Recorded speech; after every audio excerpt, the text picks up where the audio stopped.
Welcome back. Welcome back. Or welcome back. I'm welcoming myself back.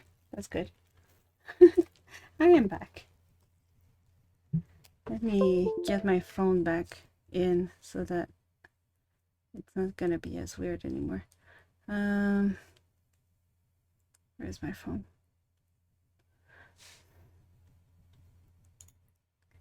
Camera off.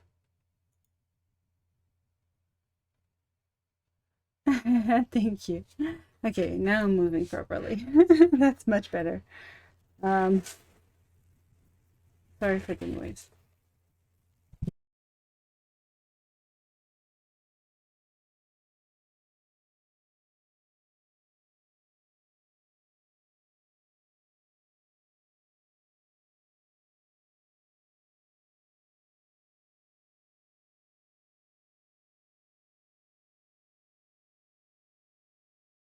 I have misophonia, and I'm assuming some people in chat may have it as well. I'm going to mute myself when I eat, but I'm gonna unmute myself when I talk. But I got some um, fluffy pancakes for dinner. Choco and banana ones and some maple syrup ones. Because I'm a pig. I'm a pig.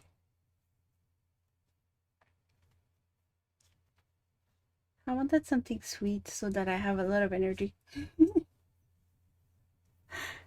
So that I can get hyper again. So we play for when we play the next game.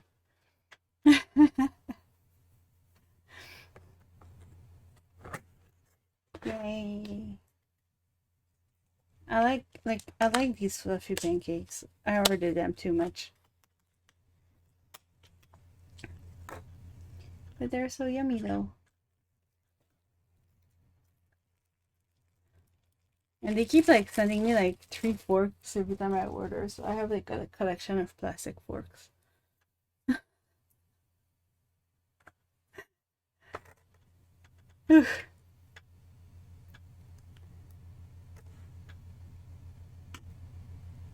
Like I didn't want to like, since I'm trying to do like a long stream, I still need like to like take breaks and eat and stuff.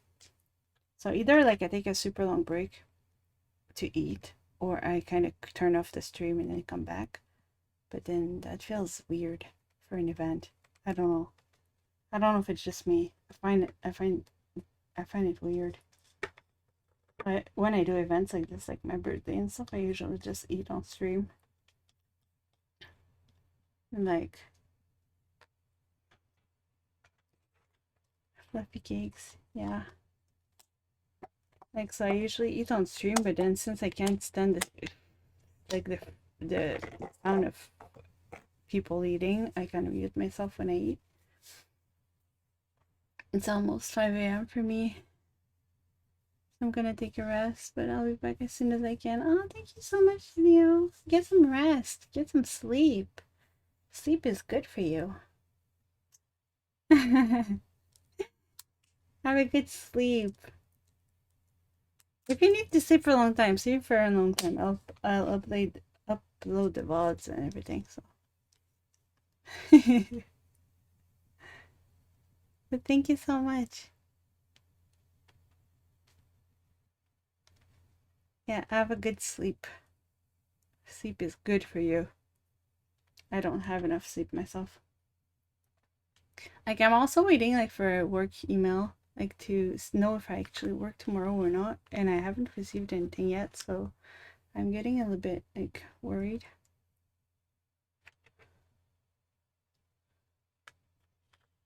I was I was thinking about 10 hours, yeah.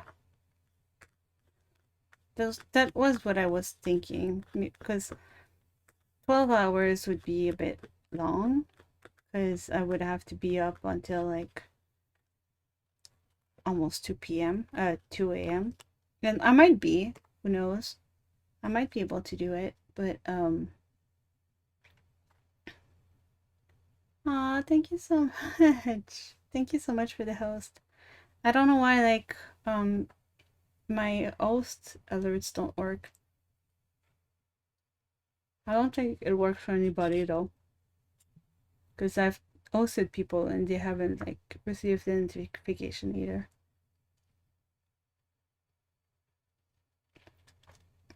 But thank you so much. That is really sweet. Yell if you need me. I'll try not to yell. Though if I play a scary game, I might yell. So might want to not have me on stream too much. Or mute the stream.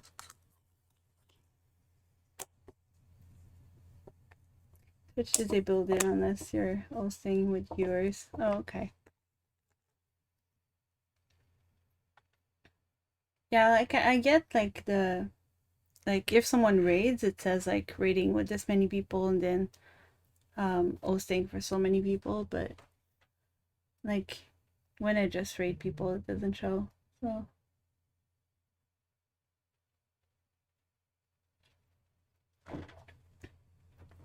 my longest stream what just was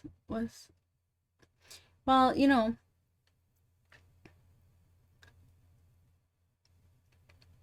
you do what you can, right? Right now, today I'm not working. I have the day off. And I'm not even sure if I'm working tomorrow or not. So for my birthday, I did 12 hours.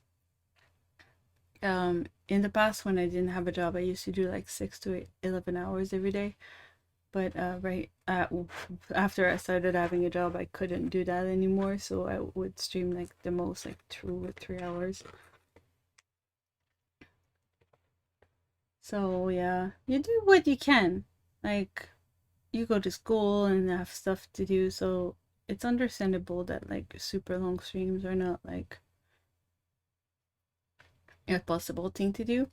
Today is special, so I'm doing a very, very long one, but I don't plan to do very long ones like this, like all the time. And if I ever do, I'm actually like either gonna stream like this during the day and take like shut the stream off for like an hour or two while I eat dinner and take a break. Or I'm gonna just like stream later at night and stream until morning, which I used to do. But at the same time, like I don't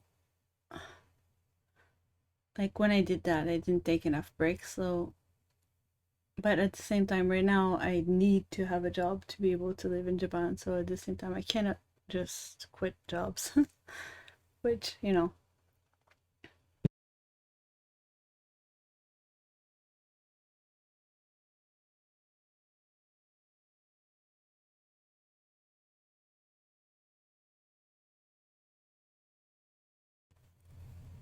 So unfortunately, that's an issue too.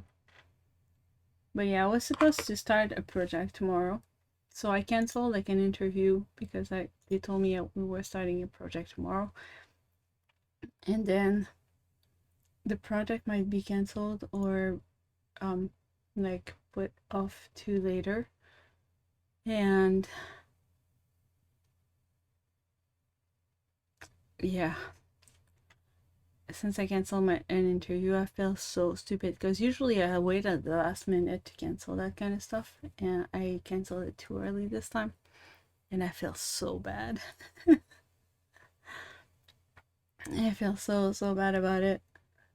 So I asked them like, can I still like, could you like they canceled the interview, but I was like, could I do the interview anyway? Like, could you like reschedule it? But I won't know until tomorrow. But I'm supposed to know today if I start the project that I was supposed to work at tomorrow or not. So now I'm like, I don't know. I seriously don't know what's going on or what's going to happen. I'm technically like on a 1 month break. Well, I'm on a 1 month break from work, but at the same time, I kind of deconsidered it like to let me be able to get money from the government, which I would need to go either. I would probably go on Tuesday to the city hall because I think I need papers. So I'm gonna call tomorrow to know if I need the papers or not. Like if I don't start the project tomorrow. So for me to get money from the government, they had to like let me go. Like they basically made me quit for a month, and then they would rehire me next month because I had like a note from the doctor saying like I need a month off. That's kind of a weird thing. Japanese bureaucracy is a thing. Yep.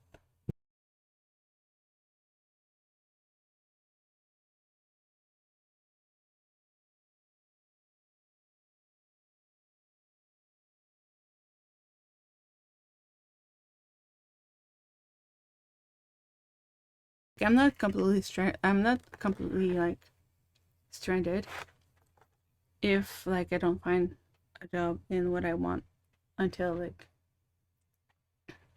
next month. Well, then I can just like start like go back to where I was, but it's just I don't really like it there. So it kind of made me sick. I kind of burnt out on it after 2 months. So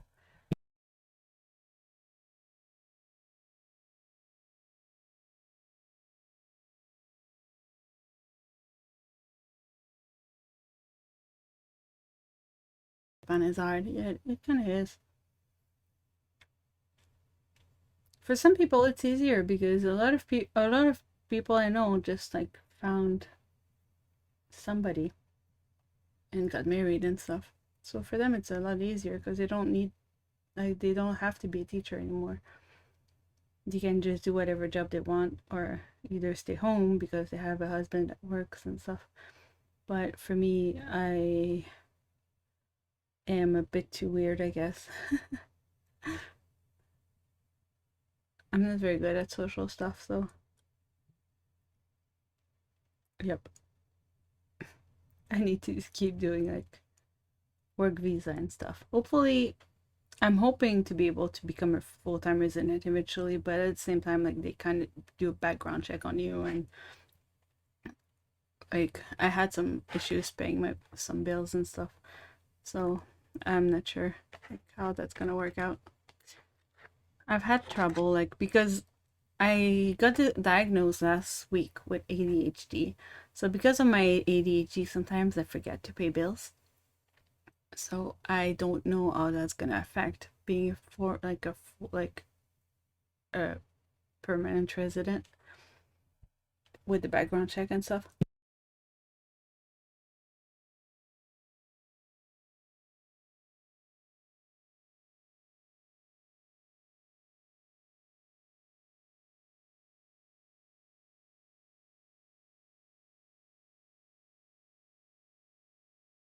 Yeah, there is some stuff in Japan. Like I do love some stuff in Japan, but living here can be kind of hard because there like the bureaucracy, like the paperwork and the governmental stuff is really difficult.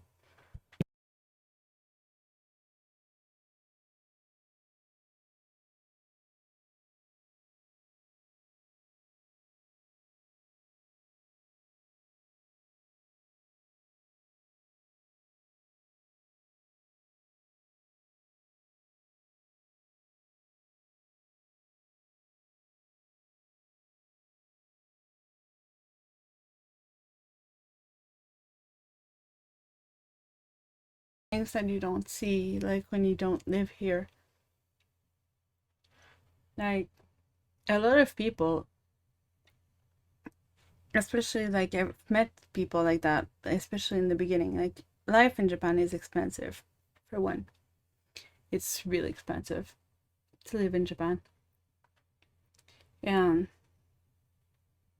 so life is expensive, and like a lot of people like expect it to be like in mangas and animes that they've watched, or like in dramas, like with like, but it's definitely not like what you see on TV, like what dramas and animes and stuff, you know?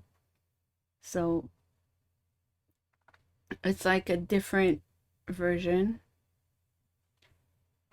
and people don't think like they think it's gonna be like an anime, and then they come to Japan. It's not easy to live here as a foreigner. So it's like a lot of people that I've met either complain a lot about it while they live here, they complain about Japan a lot, or they just go home after a year or two.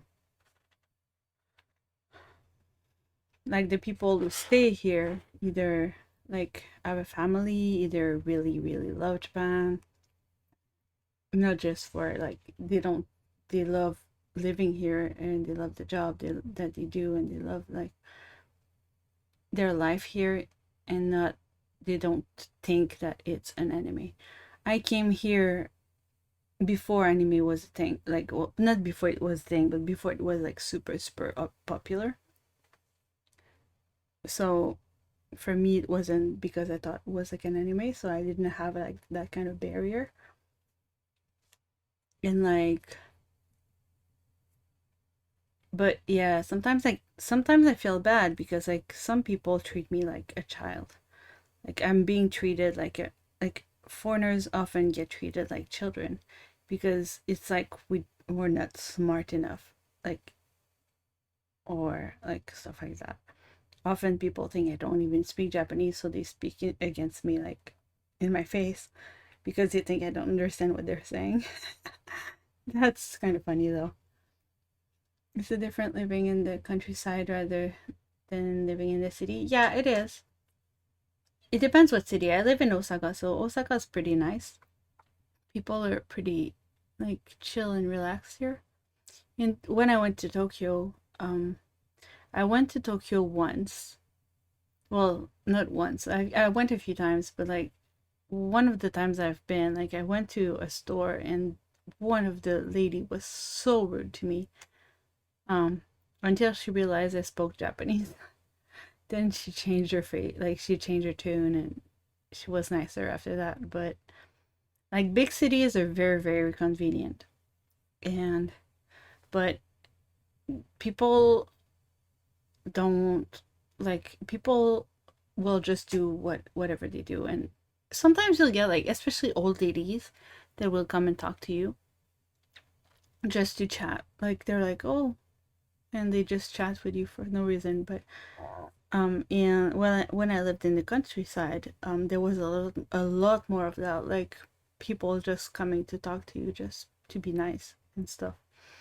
And so it's a little bit different, yeah. And apparently most ladies who come to Japan want to live in a big city, and most like guys who come to Japan wants to live in like smaller places. But if you want to like open a restaurant or something like that, you might want to do it in a big city because that's probably where you're gonna get more customers.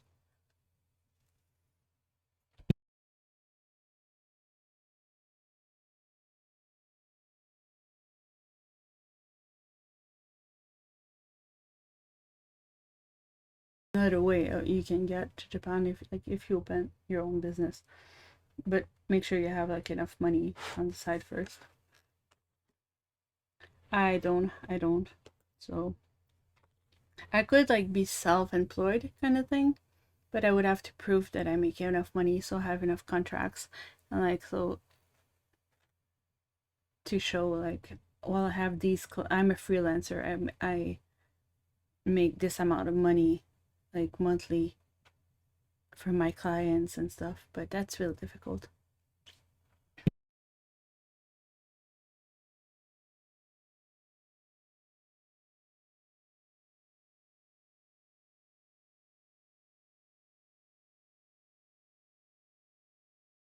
City just because it's very convenient. I'm an hermit, so I stay in my house all the time. But when I like I like going out to either concerts or like just be able to, you know, do certain things like go to karaoke or go to um like the movie theater and stuff like that. Well, I don't really go to the movie theater, but like, you know, I go to concerts a lot. I used to anyway. I haven't with COVID and stuff because it's been more difficult. But there is also like in smaller cities, you might want to be able to drive. I used to have a driver's license, but I kind of lost it just because I'm stupid. Well, that also has to do with my ADHD, I think. But yeah, um, if you live in a bigger city, then the train is the most convenient. It's way better than driving. But yeah, if you live in the countryside, there might not be trains, there might not be buses. So you might want to know how to drive. And like some countries have a deal with Japan, so you can just transfer your license to a Japanese license, which is what I did when I did it. But if I was to start getting my license in Japan, it's really difficult as well.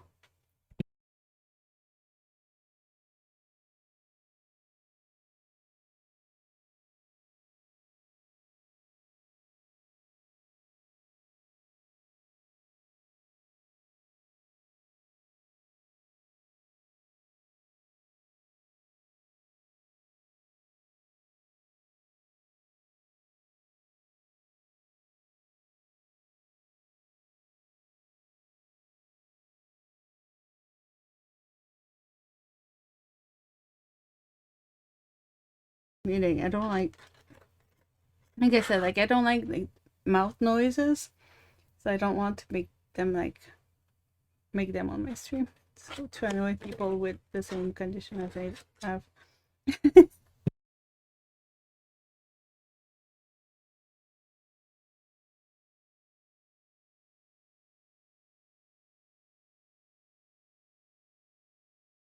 In the city, people are a little bit busier too. And people in the countryside are usually older, and especially these days, they're a lot older, and like they have more times on their hands, so they like talking to people. So it really depends. Like what I lived in a city called Takayama, and it was really funny because like if you came on the side where I lived, people were really nice to you because they knew you were living in the city and that you were not a tourist. But if you went into like past the railroad road track from where I lived, that was a tourist area. So people there were not as nice. So it's like where there's a lot of tourists, people are not quite as nice because they're nice, but like in a different kind of way. More like they're nice because they have to for like tourism and stuff. But when they know you live there and they know you can't that you've been working on learning Japanese and stuff like that, they're much nicer to you.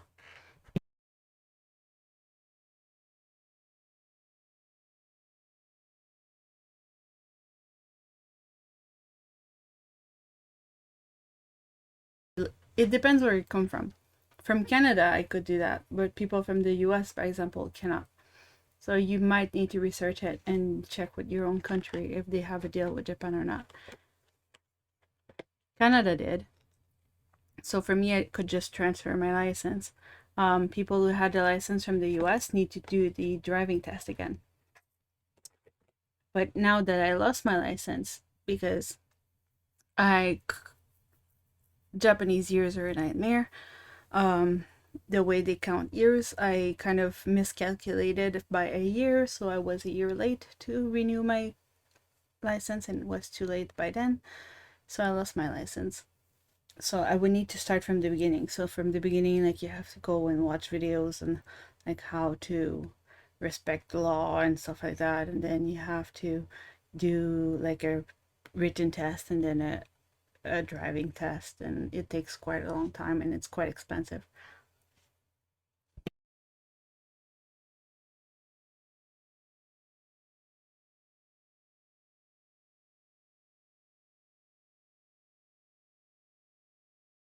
So you might just need to do the driving test, but it is quite difficult. When I was doing my license, and we had an American with us, and he had to do it 5 times. So you might want to check with your country. Some might just you might just need to do just the driving test and transfer the rest is gonna be okay. For if you're, by example, if you're Canadian, you can just transfer your license, all like just the license itself. So it really depends on the country you're from. Malaysia drives on the left side of the road. Yeah, I don't think that has to do with in Canada we drive on the right side. I don't think it has to do with like what side you drive on. I think it has to do with how strict, like first it's a like an arrangement between the countries, and also probably how strict the law is in your country.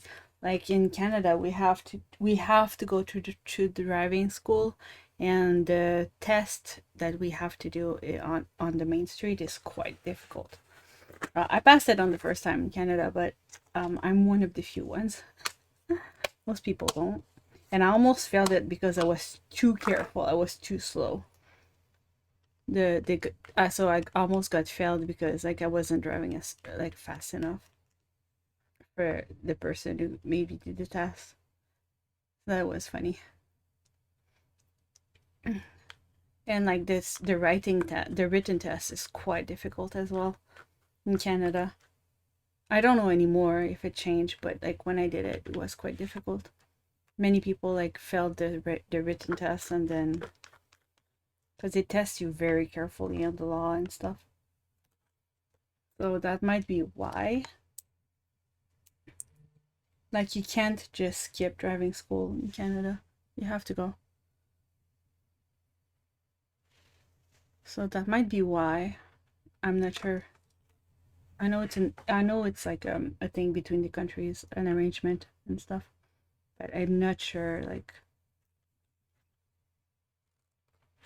if you're from America and you come to Japan, you don't have to there's some things like you don't have to pay like for like maybe the taxes, I'm not sure, for like a few years, at least 1 or 2 years.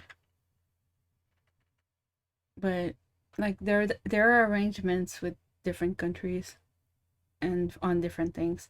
So that's the thing you might want to look into before coming.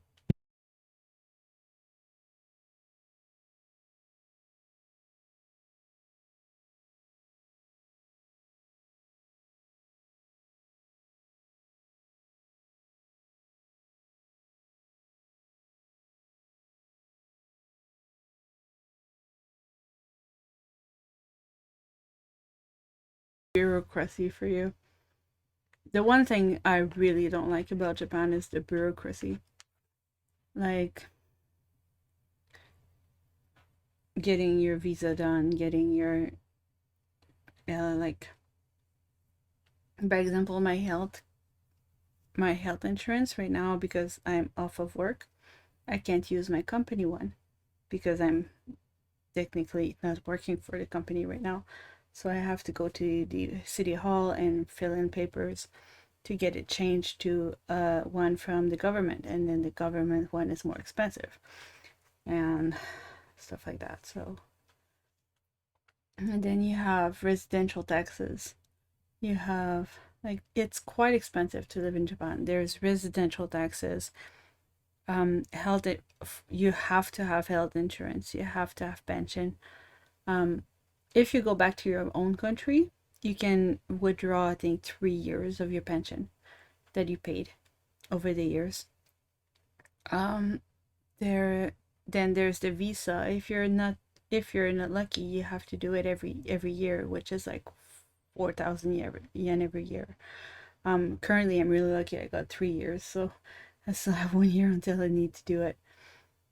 Um, you may need to make like yeah, it's bureaucracy is I like Canadian bureaucracy is something, but Japanese bureaucracy is like over the top.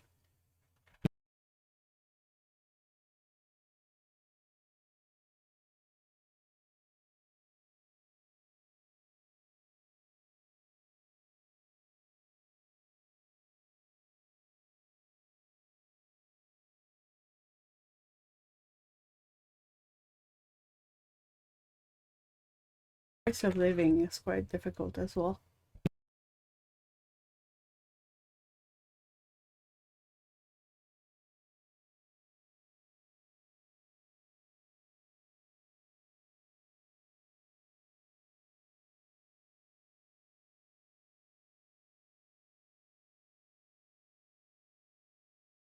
So I live because I live in. If you're on the jet program, it's really cheap because you don't pay your. They pay very well, and some places they actually pay your like your apartment for you and everything. Um, most in bigger cities, um, they they have less of an incentive to pay you well, so they will pay you less. Not the jet program, but like most English teaching jobs and stuff. Because everyone wants to live in cities and don't want to live in the countryside, so they pay you more money in the countryside than in the city usually. But apartments are also more expensive in the city than in the countryside, of course. I where I live is really cheap for a city. Then you have like residential taxes that you pay like every 2 months. Then you have every month you have your health insurance, pension. Food is extremely expensive, especially like if you go to the restaurant and buy fast food every day, it's not so expensive, but it's not good food for you. If you eat like cup ramen every day, it's food, but it's not so good for you. Did my microphone stop? Yeah, I was muting myself while I was eating. I didn't want to have like mouth noises on the while I was eating my food. So you might have seen me do. It's just I was eating. I wasn't talking. So, like food, like good food, like ingredients to make good food are quite expensive. So I'm not healthy because I can't afford good food. It costs me less to order dinner like than it cost me like from going to the grocery store and buying ingredients and stuff. So ASMR. Yeah, I have misophonia, which is like some because of my autism and ADHD, I have some sensory issues and like eat like especially mouth noises like chewing and like stuff like that like makes me really like it stresses me out until I'm really angry. So I don't want to do this on stream in case some of the viewers also are like me. So that's why I was muting myself while I was eating. I can do other ASMR stuff like rubbing the mic and like scratching. But yeah, I'm not gonna do ASMR. I don't think I would be good at doing as ASMR. I'm too hyper. I tried once. Nobody watched the video. It's still on YouTube, I think.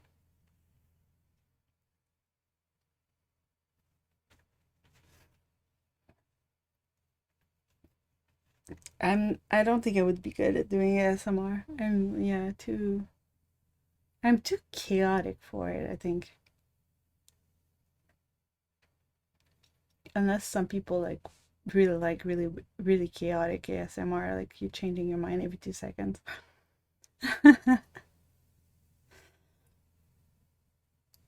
That's my main issue, I think. Japanese YouTubers love to make ASMR video. Yeah, well there's some like good ASMR artists like from everywhere. Like China and like America and Canada and everywhere. There's a lot of them. There's a lot of Japanese and especially Korean. There is a lot of Korean ASMR actually. You watch everything?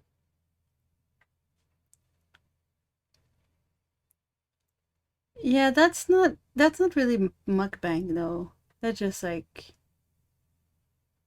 overeating. Mukbang is just supposed to be like eating together kind of thing. Because in Korea, the way the the the, the culture is that people are supposed to eat together. So they don't go to a restaurant by themselves. They go always with people. But because like life became so busy that they can't eat with people anymore, then some people started doing like real meals, like eating meals on live stream with other people so that people didn't feel like they were alone eating.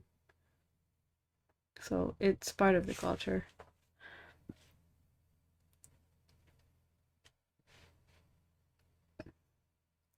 I just ate on stream just because, I didn't want to close the stream for like 30 minutes. But yeah, it's all right. What do we play next? Now I have to look at that.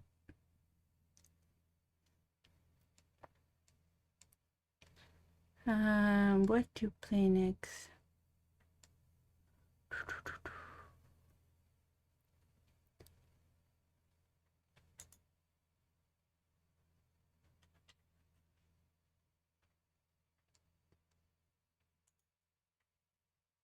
So I've been playing Chrono Cross lately, but I didn't want to just play that for the rest of the stream. I was planning to do like a few different games. I'm still not good enough at ATS to play that. Maybe we can do some House Flipper for a little bit. I haven't played that in quite a while.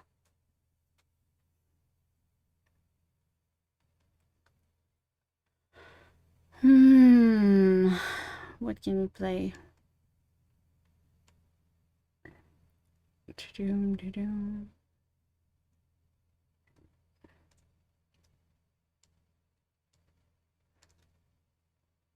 Trying to see, what do I have installed? I have like games installed everywhere. So it's like, right now my stomach is being all weird. We could do some cooking simulator. Watch me throw plates all over the place.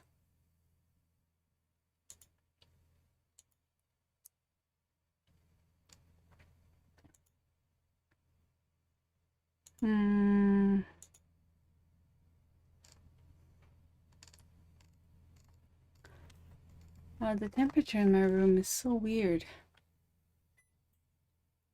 Yeah, let's start the AC. What do we play? What do we play? So I'll play Overcooked too. No thanks. We couldn't do it as 3 people. I would not be able to solve that. I have Dynasty Warriors 8 installed.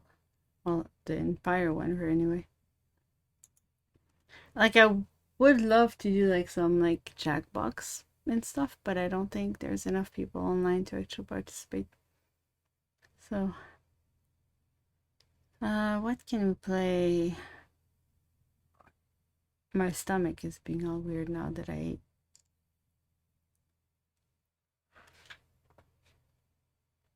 We're gonna do some Stardew Valley.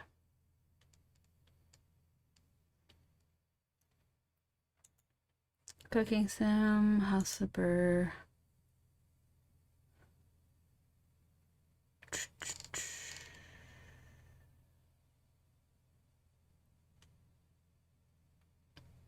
Could try the Universe Sim. I did that so much on YouTube.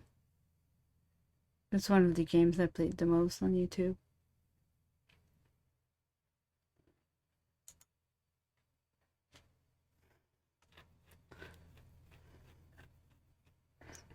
Like my scalp is super itchy, so I apologize for all the scratching noises. I went to get my hair done yesterday, Should we get scared for a little while? Maybe just an hour.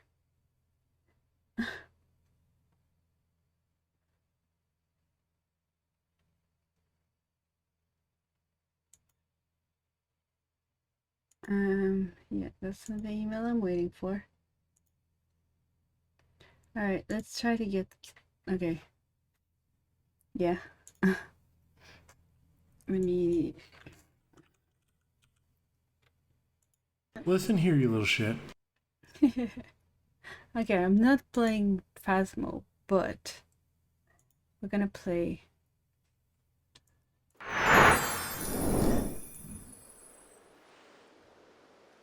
Hold on, the thing is still open.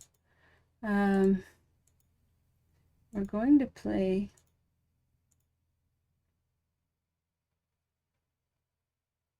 Is it gonna be able to capture it, is my question. It looks like it. Okay.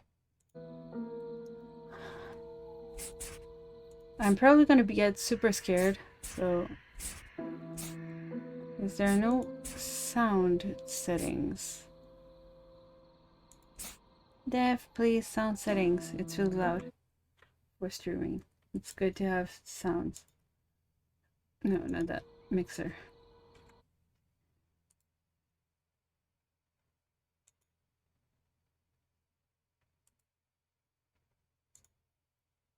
Volume mixer. Okay, let's lower it a little bit.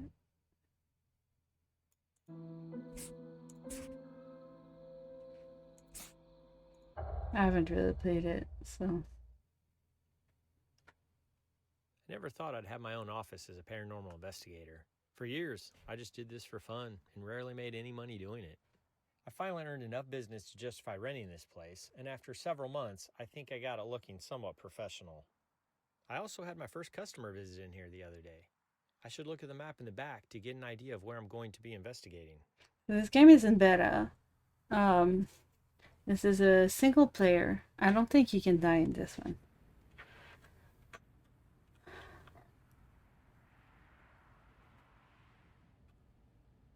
So, okay, this is your flashlight. Ooh, I have a tick, so I just punched my drink. 2 is a camera. 3 is audio.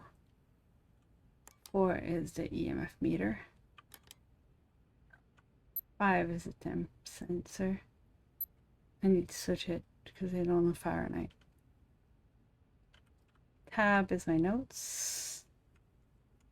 Tab is not working unless it's not working here. Equipment, okay. Okay.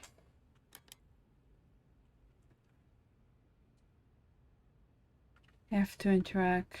Okay. I can't access. Okay. Phasmo with single player. Yeah, but you can't die in this one, as far as I know.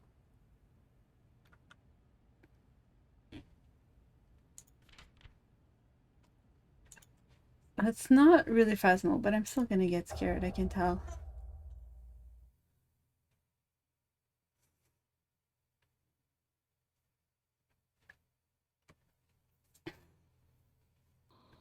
The homeowners reached out to me a few days ago, seeming to be rather desperate for help. This family is convinced their house is haunted.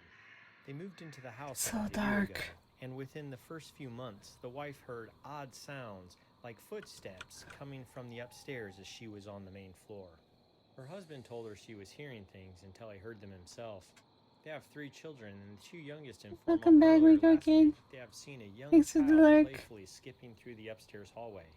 Mom expressed her children feel they have a new playmate, but she does not share the same feeling. This is unsettling for the parents who want to get to the bottom of this. I'm sure I'll be able to find enough evidence to support their claims and put their minds at ease. More realistic, yeah. I'm actually like a... Is there no like...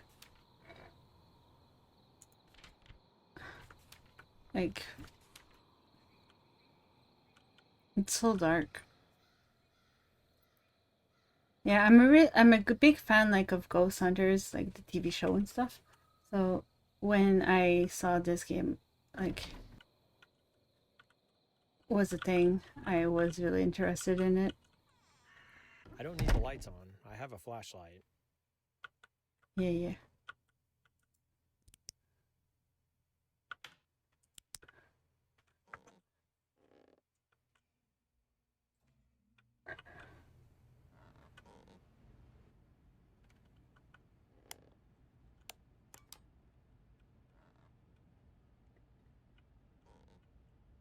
Can hear like walking.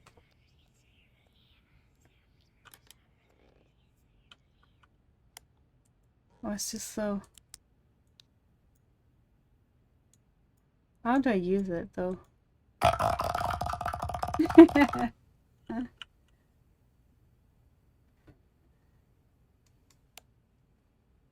How do I use? Like, how do I use the equipment? They don't really tell you how. Or is it the interact button? Is there anyone here who would like to speak with me? Especially since I don't have like a recorder out. It's gonna help. Is there anyone here who would like to speak with me? A little bit. How do I... Okay. Okay, record is F. There's something in this room. As far as they tell you. Okay.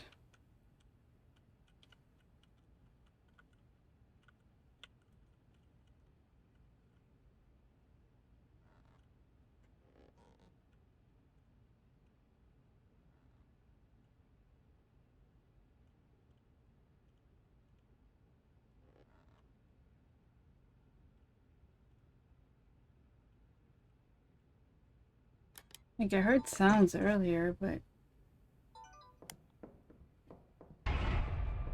Oh. Amazing! I took a picture of a ghost. Apparently I took a picture of a ghost, but, I don't think I did.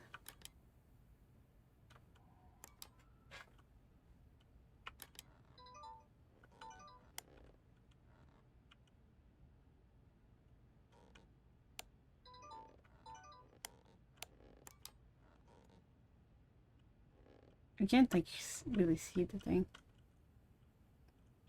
These lights are acting funny. I should continue investigating.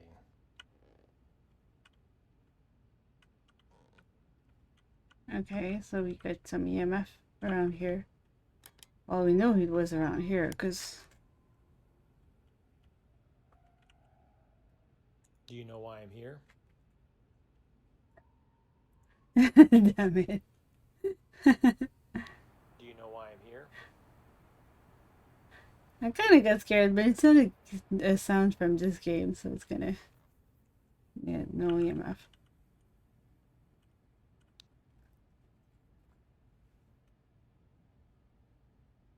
That was a very unusual noise. I'll keep that as evidence. Was that the floor creaking?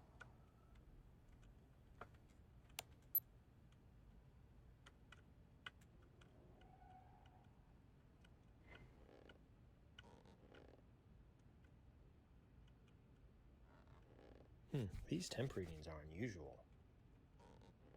And somewhere in the hallway. I mean, we've seen it, but...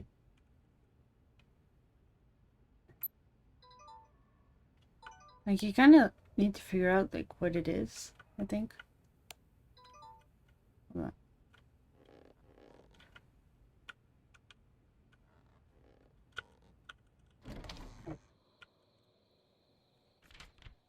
I know it's not Phasmo and you can't really die in there, but I don't think so anyway. These ghost spot don't seem to make sense. I should continue to investigate it.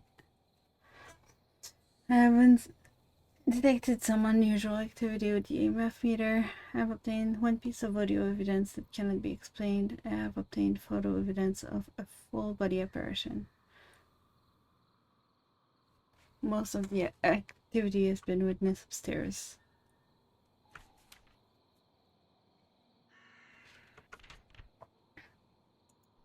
That's a game menu. So like, you have to figure out like what kind of ghost it is, but I've never played it, by the way. So this is my first time playing it with you guys.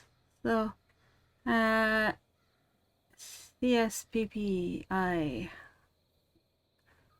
We have a history of success and professionalism that is unparalleled within the field. After years of watching ghost hunting shows on various networks, guilty, and participating in numerous amateur ghost hunts, we have developed an incredibly efficient process to ensure our clients' needs are met.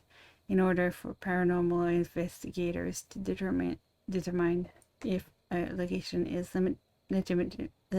legitimately haunted, they will often spend a significant amount of time on the case. I can speak. I can read. Gonna be alert mode. Need to prepare food for iftar. Okay. Have a good lurk.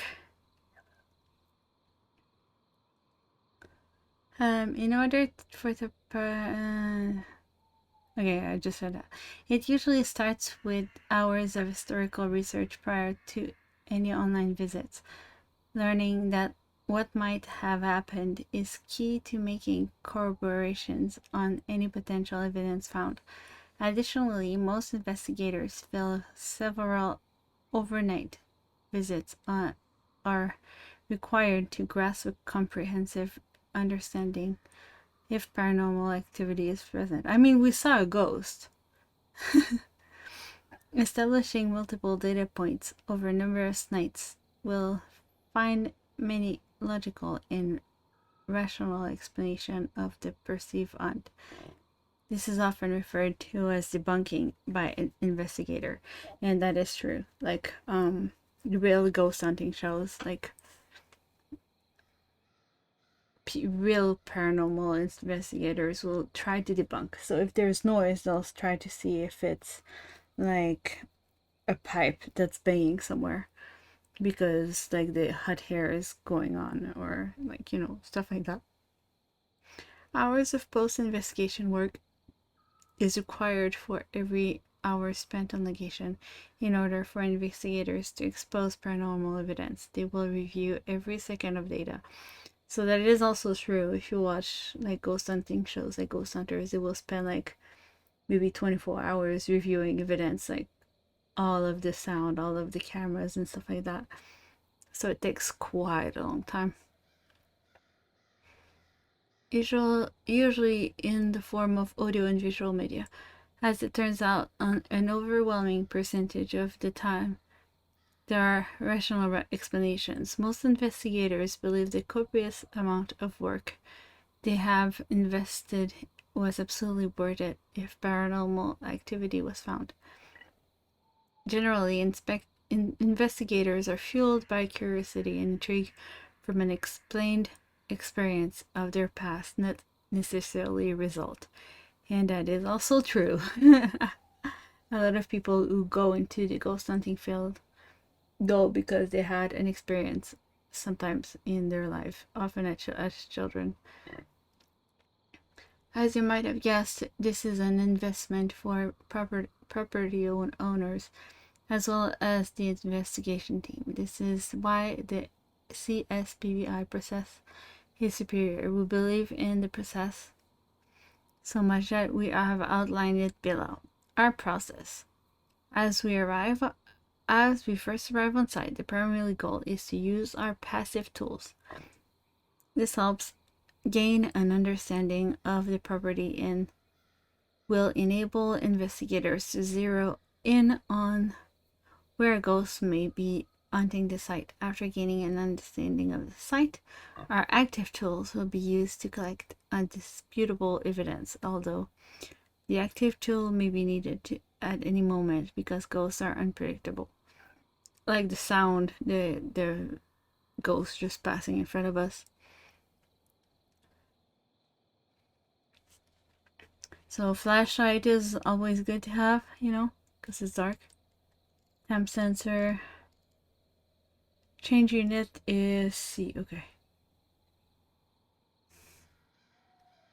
EMF meter. Camera, audio recorder. It doesn't say like how to guess what kind of ghost it is though.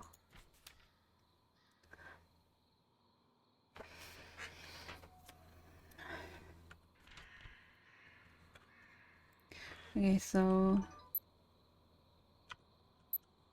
I'm sorry for Americans around here. I'm Canadian and I live in Japan and we use Celsius.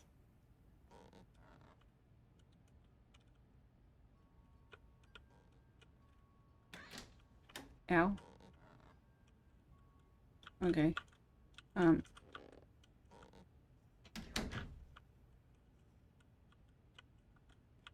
Something is going on here. These temperature readings are definitely paranormal. Great, finally. Can I not open this door without being stuck in it?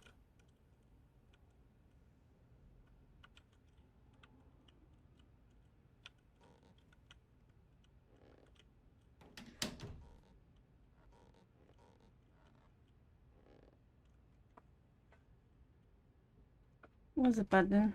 EVP, no, space.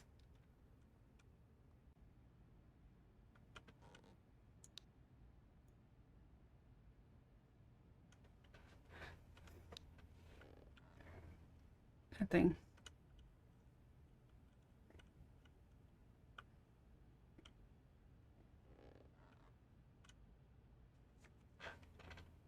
I missed it the first time, like there was a sound.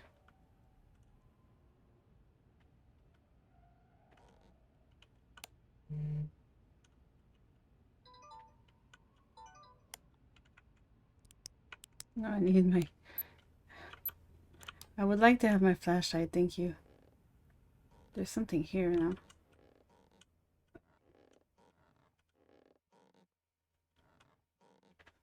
The thing is, like, if you go...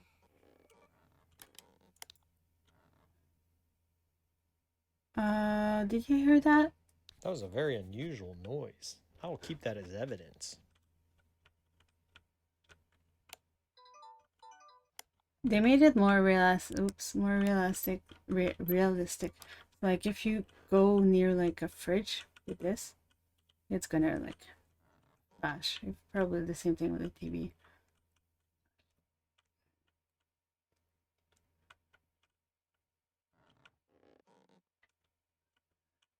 The EMF meter should not behave this way. This is paranormal. Okay, finally.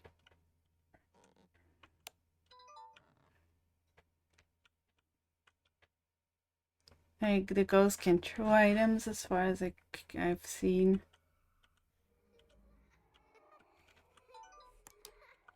Oh, that is creepy.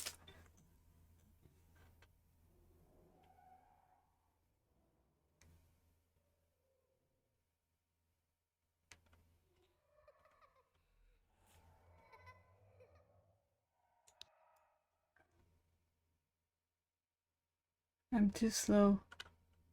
I thought it was working, so I kind of missed it.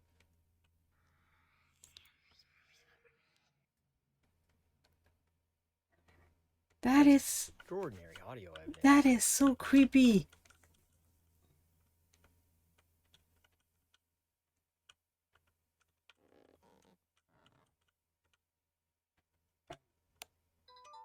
That was so creepy.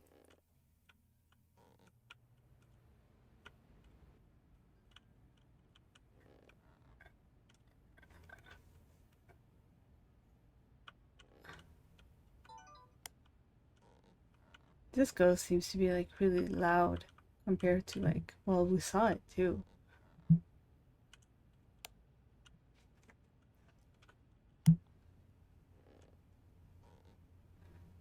But they're not throwing anything, so I don't think it's a poltergeist or anything like that.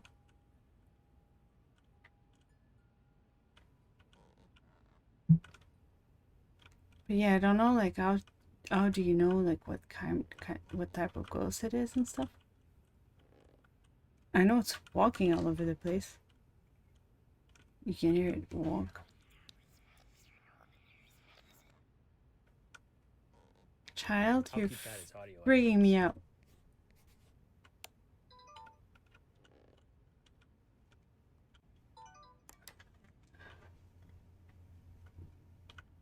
Child ghost, creepy.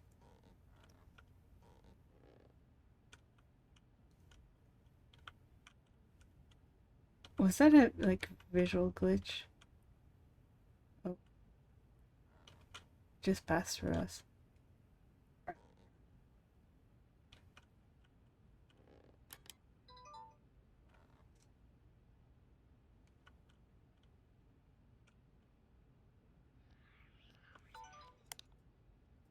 That was slow. I'll keep that as audio evidence. Actually, that wasn't too slow.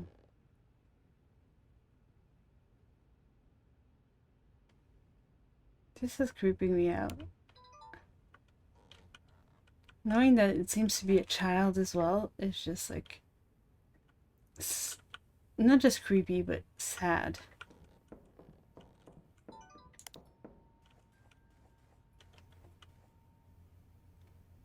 What was that? I'm glad I captured it with a recorder.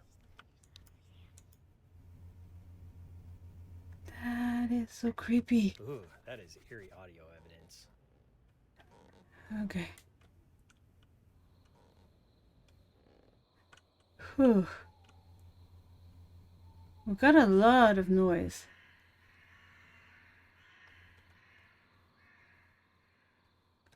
So like, I'm not sure like how to know like what kind of ghosts and stuff. Like how do you decide on what's what? So I don't think like it doesn't really explain like on how to investigate, right?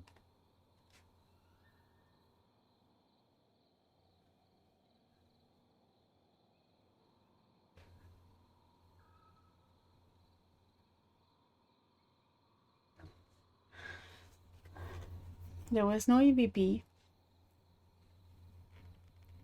But like it doesn't say like how do you know if it's a residual intelligent poltergeist?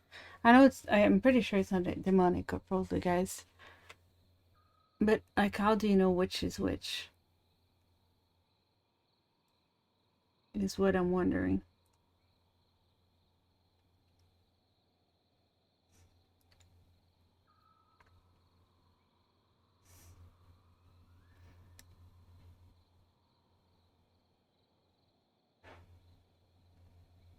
It seems to be intelligent, as far as I can tell, but maybe I'm wrong.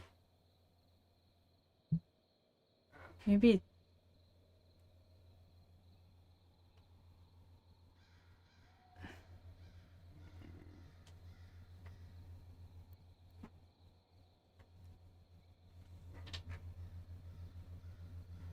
just let me go turn on the lights in the other room. It's freaking me out there. I keep hearing a sound.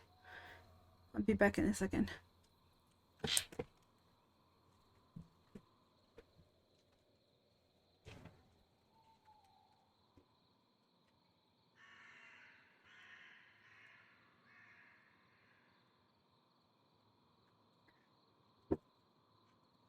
To be fair, it's probably my neighbor because like at 4 a.m. they started like knocking like really like not 4 a.m. At 1 a.m. in the morning they started like knocking on the floor like on the ceiling in their apartment really loud.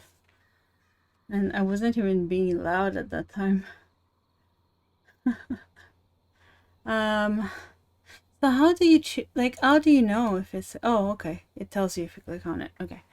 The homeowner captured a shadow person peeking around the house in early 1959. So intelligent ghosts are named so because they have the capacity to communicate and to interact with the living. They are usually categorized two ways. The first is of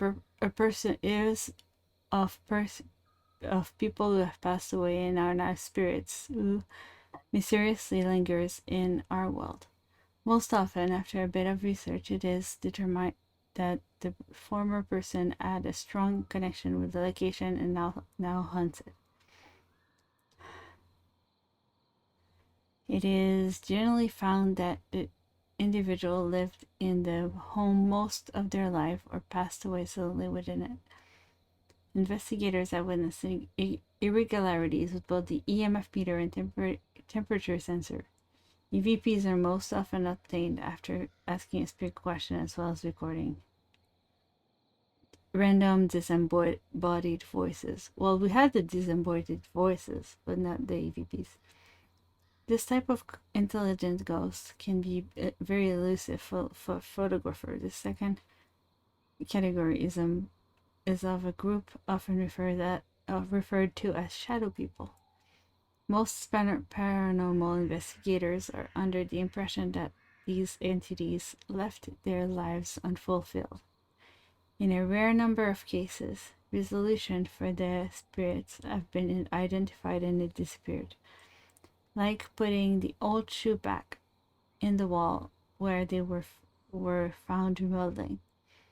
They seem to interact with the EMF meter and temperature sensor in almost a playful manner.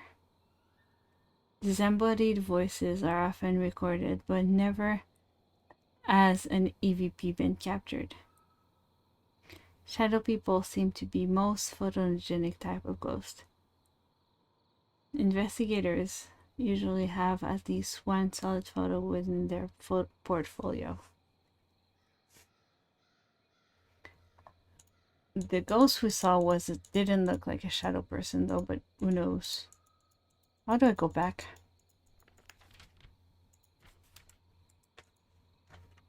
Oh, okay.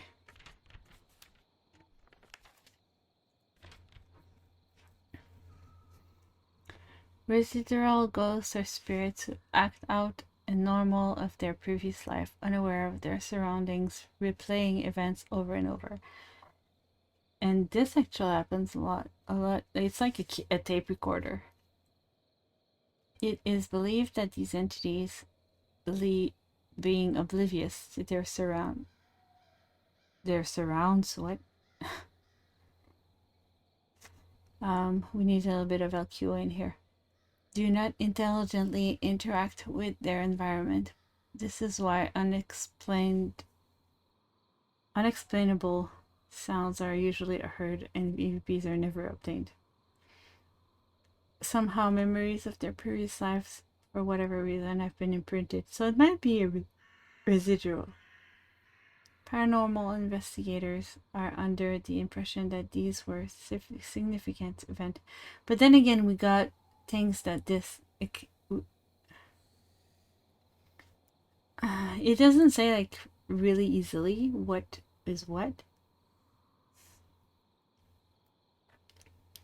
Paranormal investigators are under the impression that these were insignificant events or memories of the spirit's previous life. It is a very perplexing phenomenon because these memories play at unpredictable moments with no correlation to the original event. Most haunted locations seem to be inhabited by residual ghosts. Cold spots have been noted frequently while investigating these types of ghosts. Changes in electromagnetic fields are assumed to change moments prior to its manifestation. In the earlier year of ghost hunting, residual ghost photos were plentiful, but they diminished the credibility of the field due to being poor quality fix. More recently, due to the improvement of ghost hunting technology, there have been a few residual ghost photos that have skeptics struggling to debunk. So I'm between a residual, and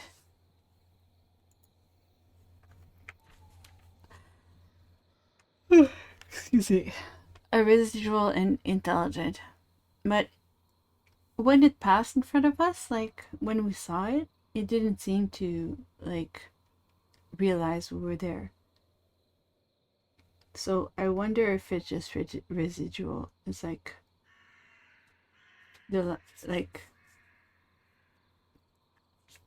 but maybe this person died when they were older, but they had like such a good time as a child in this house that they hunt like they're not themselves, but like the memories of when they were a child like lives on in the house. But I think so. I wonder. I don't. It's one of the two. I don't. It's not a poltergeist because it's not throwing anything. And poltergeists are definitely definitely would throw stuff.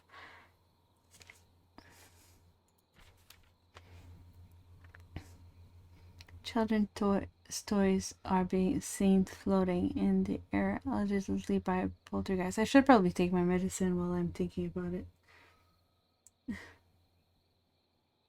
I have a headache. Let me take my medicine.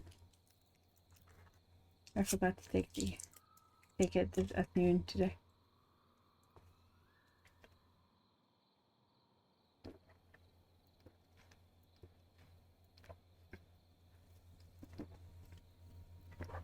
Okay. So the word poltergeist comes from the German language and means noisy spirit. Most research has found that activity started subtly and gradually increased over time, becoming intolerable by the homeowner. Sometimes these noises have no apparent sources, and other times household items have been mysteriously destroyed. Some individuals who have experienced a poltergeist have claimed to be physically harmed by it, although evidence point to injuries being caused as a result of being startled and not directly by the ghost. Paranormal experts are torn between two thoughts about the nature of poltergeists. The first being, these ghosts are unknown life form and not spirits of the deceased. This is substantiated because there is quite often no correlation to any former person that the ghost could be, and the entity displays intelligence. Additionally, EVP evidence is absolutely obscure. This second thought is that these ghosts were former people who are unhappy with the current residents. The supporting argument for this theory pertains to the nature of the disruptions, which are very human in nature. Both sides have supporting data, and only through detailed investigation can the fact be determined. Investigators have been able to obtain strange audio from these ghostly antics over the years. Generally, a temperature drop will occur prior to any activities and an EMF spike after. So I think one of the way we can figure out if it's residual or like a normal one would be to go back inside and to see if the EMF goes before there's sound. And then there's demonic. This photograph was taken in December of 1973. Priest performed an exorcism on a young girl supposedly possessed. Demons are evil ghosts who are able of terrible things. In general, these beings who were never human and have been around for eons migrate from location to location, preying on who they view as vulnerable. Research indicates the demon feeds on the fear of pain of others. With these types of haunts, homeowners can undergo psychological changes for the worst. It is as though the demon was inhabited the house as well as a resident within the home. Usually, the distressed homeowner has observed negative changes from a member within the household. After an investigation has occurred, it is often concluded that these individuals are possessed. when a demonic entity has been determined to haunt a location, spiritual leaders of the homeowner's choice will get involved in an effort to cleanse the home and expunge the demon. Demons are rare, but their presence are known when they inhabit a home. The paranormal community has compiled some unsettling electronic voice phenomena over the years. Multiple static cold spots can be found where unexplained noises occur. EMF spikes have been noted in areas where the demon is thought to reside. Demons have been difficult to photograph in their natural form. Sinisterly, when manifesting, they often take the form of something innocent and less terrifying, like a child. That is creepy. That is so creepy. Can you imagine having a demon in our first house? That would be, no. No, no, no. That'd be so creepy.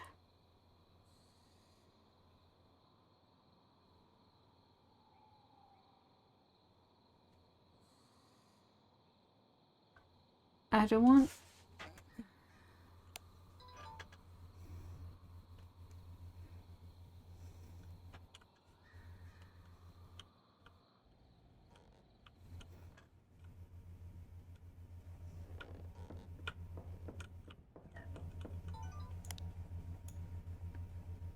What's that noise? What was that? I'm glad I captured it with a recorder.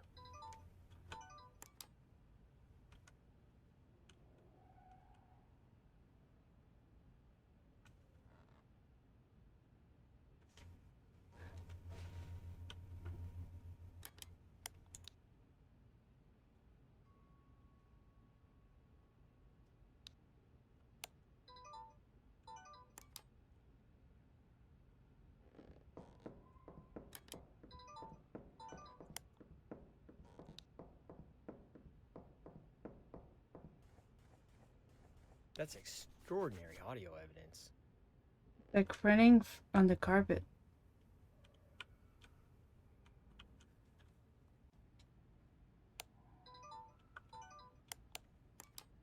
I'm having trouble, like...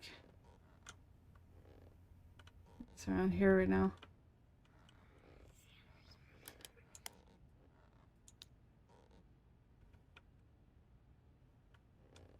Yeah, I think... That was a very unusual noise. I will keep that as evidence. It seems to be like just doing its own thing. I don't think it knows we're there.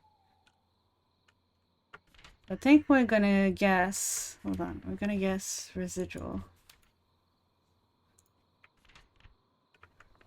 I'm gonna guess residual anyway. I don't think it's anything like...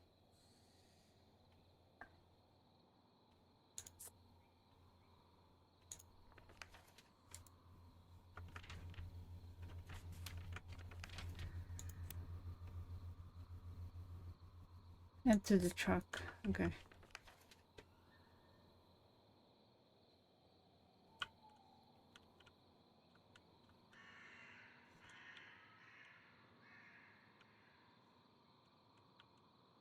Okay, and once I'm at the truck, what do I do?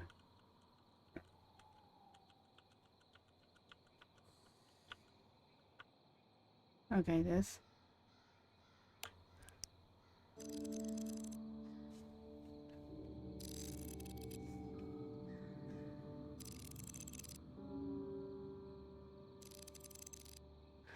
So, the client stated they have witnessed paranormal activity around the upstairs hallway in the form of an apparition, as well as hearing footsteps from the same area.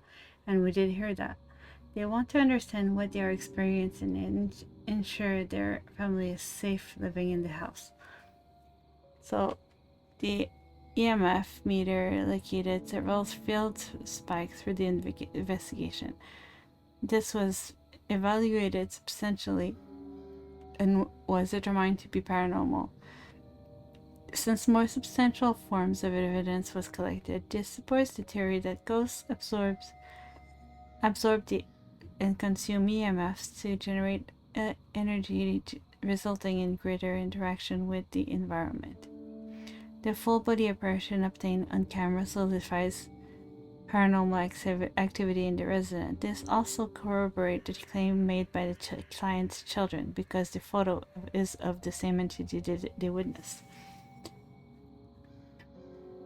The temperature sensor consistently encountered cold spots through the investigation. Extensive reviews of these cold spots point to this abnormality being paranormal. Since more substantial form of evidence was collected, this is more supporting evidence that ghosts absorb thermal energy in order to materialize either audibly or visually. And strange noises, which sound like footsteps, were recorded during the investigation.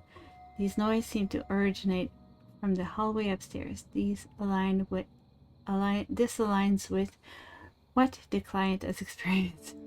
I can't speak. Closing. CSPPI obtained conclusive evidence on the above-mentioned devices, supporting the fact this residence is haunted. Although substantial paranormal activity has been found within the home, there is no reason for concern. This appears to be a residual ghost. Residual ghosts are spirits who act out a moment of their previous life, unaware of their surroundings, replaying the same event over and over. Through previous research, it seems like these entities, being oblivious to their surroundings, do not intelligently interact with their environment. Somehow, their memory of their previous life was, for whatever reason, has been imprinted on their world and plays at unpredictable moments. The activity will probably continue at various intensities, but is completely harmless. If there are further concerns, CSPPI will return to the residents for follow-up investigation. Woohoo, we were right, it was a residual.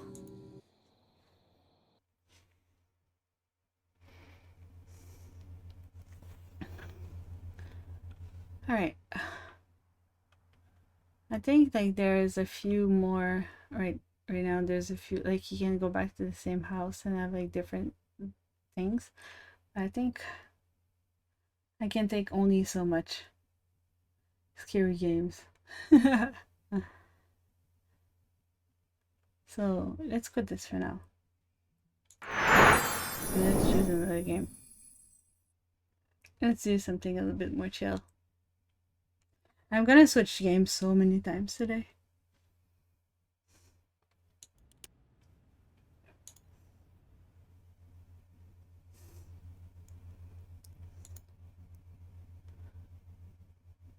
We've got three achievements for this. That was so quick too.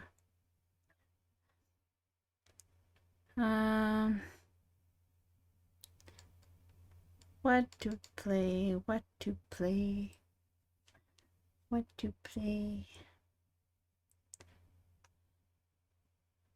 I don't know what to play. That's the issue.